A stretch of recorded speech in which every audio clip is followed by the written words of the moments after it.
नमस्कार दोस्तों, स्वागत है आप सभी का अपने YouTube चैनल शिव पार्वती धार्मिक कथा में। दोस्तों, सावन मास के शुक्ल पक्ष में पड़ने वाली एकादशी को पुत्रदा एकादशी के नाम से जाना जाता है। पुत्रदा एकादशी का विशिष्ट महत्व है। इस व्रत के नाम के अनुसार ही इसका फल है। यह व्रत बहुत ही शुभ फलदायक होता है, इसलिए संतान प्राप्ति के इच्छुक भक्तों को यह व्रत अवश्य रखना चाहिए, जिससे कि उन्हें मनोवांछित फल की प्राप्ति हो सके। इस कथा को सुनने मात्र से ही अनंत यज्ञ का फल मिलता है। तो आइए सुनते हैं श्रावण पुत्रदा एकादशी की व्रत कथा।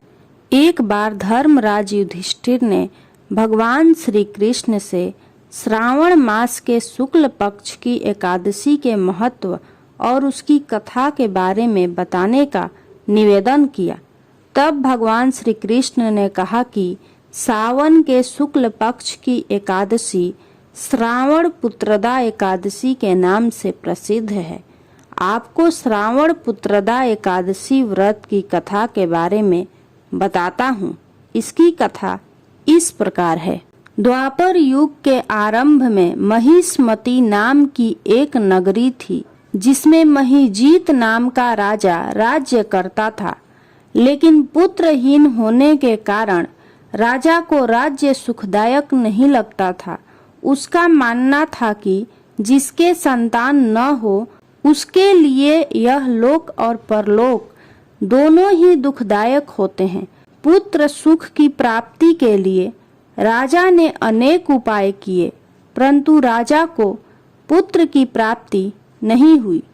वृद्धावस्था आती देखकर राजा ने प्रजा के प्रतिनिधियों को बुलाया और कहा, हे प्रजाजनों, मेरे खजाने में अन्याय से उपार्जन किया हुआ धन नहीं है। न मैंने कभी देवताओं तथा ब्राह्मणों का धन छीना है। किसी दूसरे की धरोहर भी मैंने नहीं ली। प्रजा को पुत्र के समान पालता रहा। कभी किसी से घृणा नहीं की।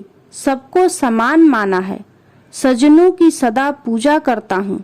इस प्रकार धर्म युक्त राज्य करते हुए भी मेरे पुत्र नहीं है, सो मैं अत्यंत दुख पा रहा हूँ। इसका क्या कारण है? राजा महिजीत की इस बात को विचारने के लिए मंत्री तथा प्रजा के प्रतिनिधि वन को गए। वहां बड़े बड़े ऋषि मुनियों के दर्शन किए। राजा की उत्तम कामना की पूर्ति के लिए किसी श्रेष्ठ तपस्वी मुनि को ढूंढने लगे।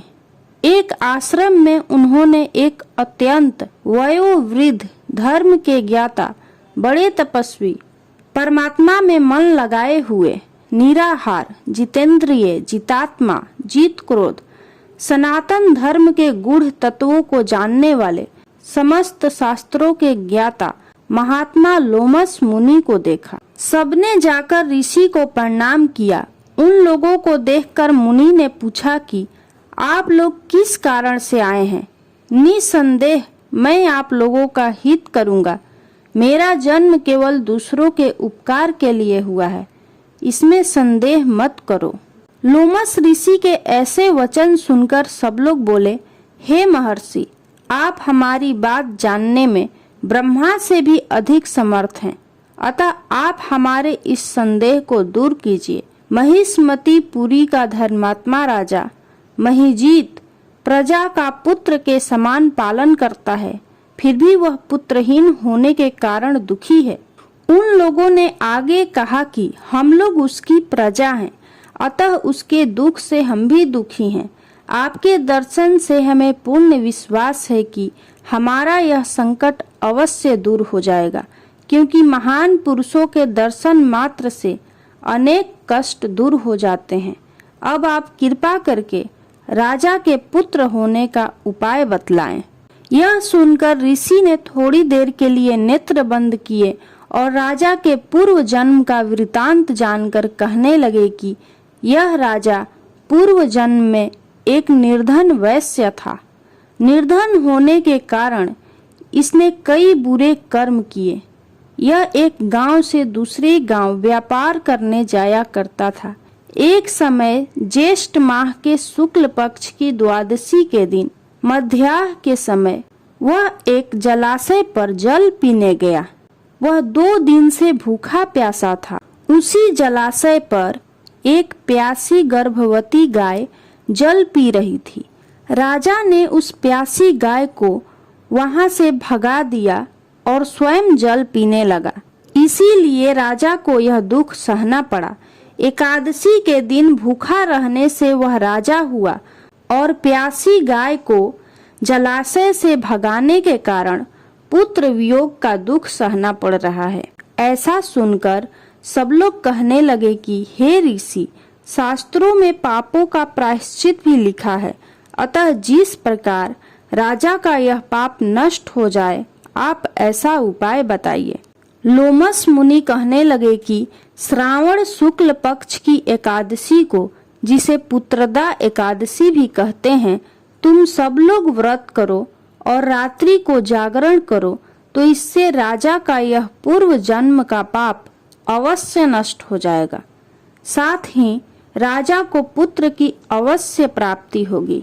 लोमस ऋषि के ऐसे वचन सुनकर मंत्रियों सहित सारी प्रजा नगर को वापस लौट आई और जब श्रावण शुक्ल एकादशी आई तो ऋषि की आज्ञानुसार सबने पुत्रदा एकादशी का व्रत और जागरण किया।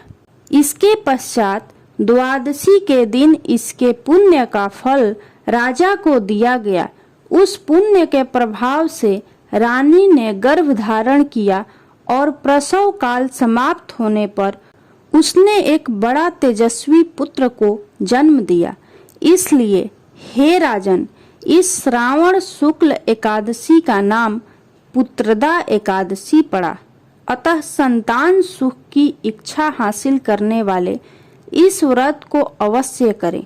इसके महात्म्य को सुनने से मनुष्य सब पापों से मुक्त हो जाता है और इस लोक में संतान सुख भोग कर परलोक में स्वर्ग को प्राप्त होता है। यदि आपको यह श्रावण मास की पुत्रदा एकादशी की व्रत कथा अच्छी लगी हो तो कमेंट बॉक्स में जय श्री कृष्णा जरूर लिखें।